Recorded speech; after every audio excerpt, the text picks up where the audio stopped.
Sex shop and sex workers of Reddit. What are some of the best examples or clients not knowing how anatomy, sex works? I work in a lingerie, sex shop and wow, I didn't realize how many people lack a basic understanding of things in general. First thing that springs to mind is a woman who kept breaking a couple's toy shaped like a U so women can wear it internally during intercourse, and it'll also sit on the clitoris by using it like a crab claw to pinch her clitoris. She must have returned 3 of these by the time we figured out what the hell she was doing. I also once had a gentleman tell me we were scamming people by making them think the G-spot was a real thing. I assured him that as a woman it was very much real, but he wouldn't budge and just stood there with his unhappy-looking wife telling me doctors had proved it was a myth. Another weird thing is the amount of people that want to buy a bullet vibrator to stick in their asshole do not do this instead of a butt plug. People who want to use Dettol spray or a dishwasher to wash their sex toys instead of buying a cleaning spray, and men that show up to buy a bra and then look shocked when they realize they need to know their other half's bra size.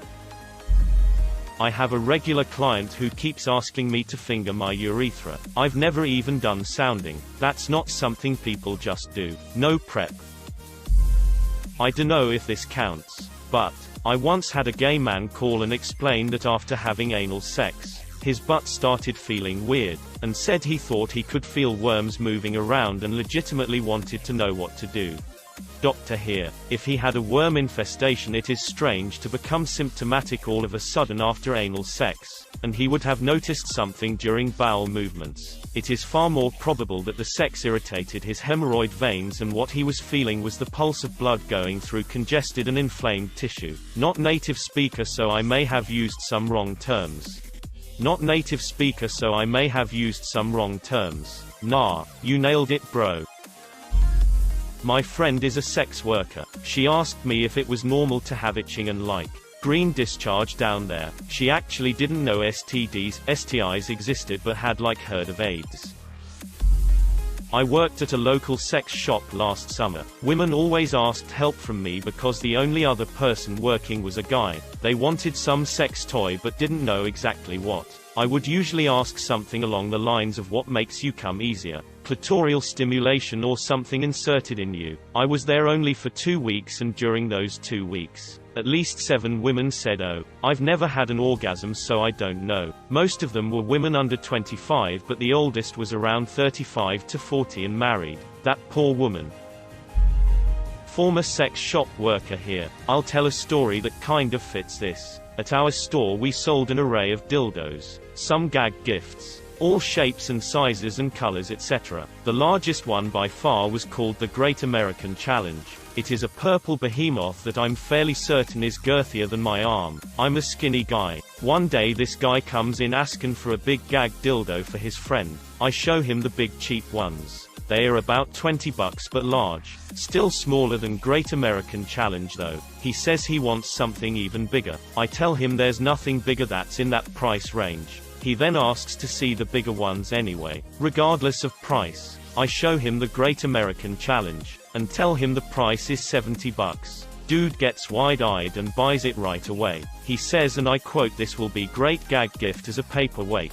Now we get the gag gift cover-up quite often. Girls use it all the time to buy for bachelorette parties. You aren't fooling anyone, ladies. But this guy using it with our largest dildo was not surprising. I assumed, however, that he knew what he was doing. About an hour later I get a call from what is clearly the same guy. I know it's him because he says he just bought a purple dildo from us that is very large. And that's only the Great American Challenge. We sell them once every couple months at best. He asks me what's the best way to use it. Confused, I ask if he has any prior experience with smaller toys. He says no. This is his first time. I advise him to not use the toy and start smaller, and say that's about all the advice I can give you. He then one-ups himself and asks if he needs lube or if petroleum jelly is good enough. Of course you need lube, what the f***, man, I reply. He says, well, I don't have any, damn. Guess I'll just wing it. Thanks for the advice, and he hangs up. I don't know whatever happened to that guy,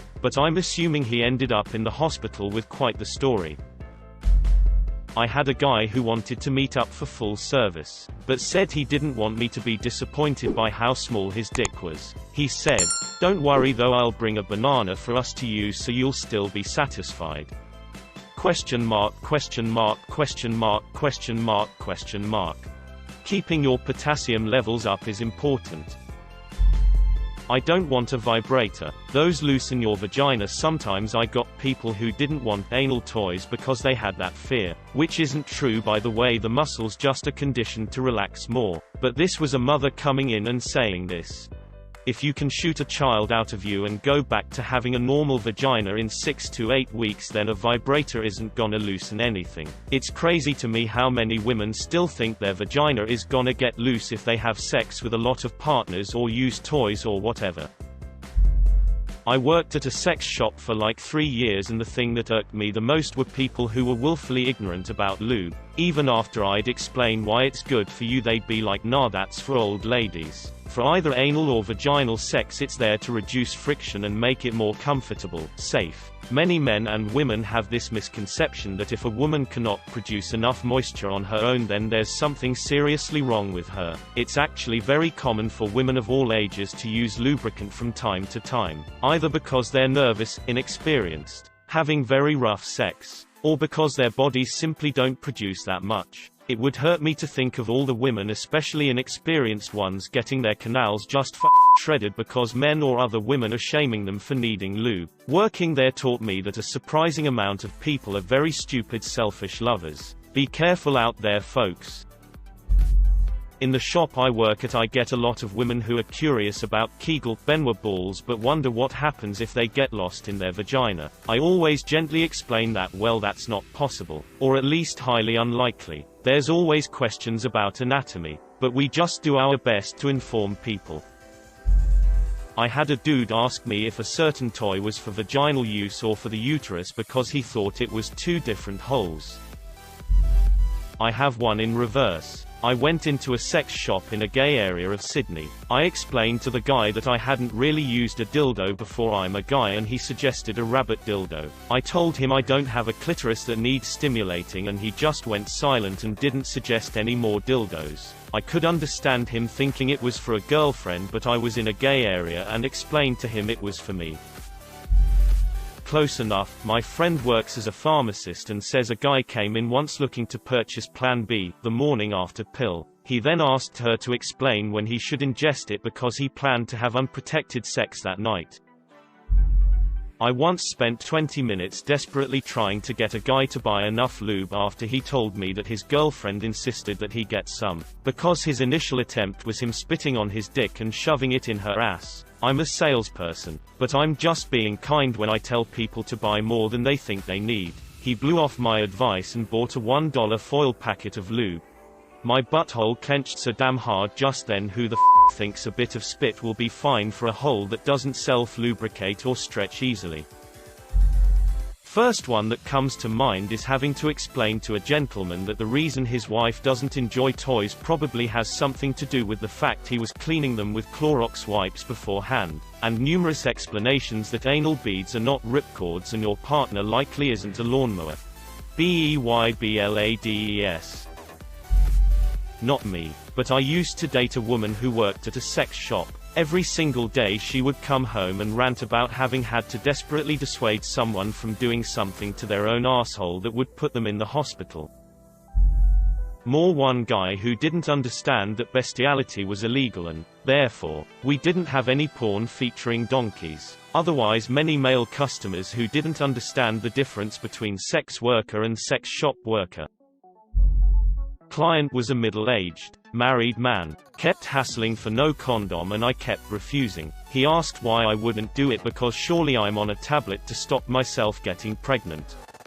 I explained that condoms were important in protecting against STDs. He literally did now know what an STD was. I spent a while explaining to him and he started to worry that his wife would find out he was seeing sex workers because he hadn't been using condoms. He said, so if I catch something, my wife could get it too.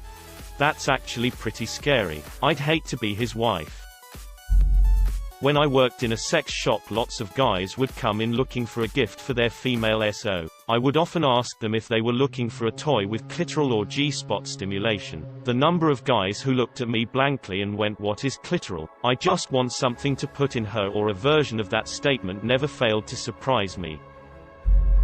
Many people who come into my shop are under the impression that if it can go in the vagina, it's also intended good for anal use. The list includes Benoit balls, massive dildos, and a wee vibe chorus, a toy that's made to kinda clip onto the vagina by having one side against the vulva and one that goes inside and presses against the vaginal wall. Bonus round. An older woman came in once who was appalled at everything in the store, went to the dildos and loudly asked, "What are these even for? Mom, come on, come on, mom, come on." It was phone sex. But the guy I spent 3 hours describing to him how a girl would pee in the woods. Whether he knew or not is beside the point. 3 hours describing it while trying to be horny at the same time. Dudes are wild sometimes. Squatting, not that difficult of a concept. Yeah baby. Tell me again how aggressively you angled the knees on descent. Oh yeah, okay. Now do you have to pee? Good. Now make sure you're facing north and looking at the cabin. Okay. Are you squatting and you have to pee? Okay. Now what angle are your knees at?